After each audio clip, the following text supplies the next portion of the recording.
ఇంతే పెడతా యూట్యూబ్.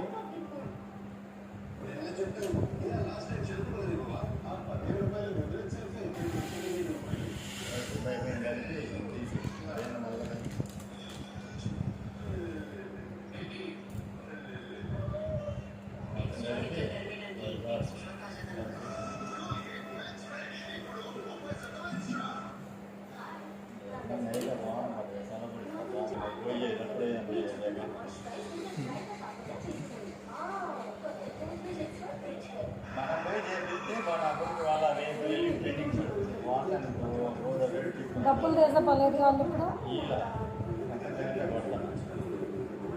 అలా డబ్బులు ఇస్తే పెయింటింగ్ క్లియర్ చేస్తారు.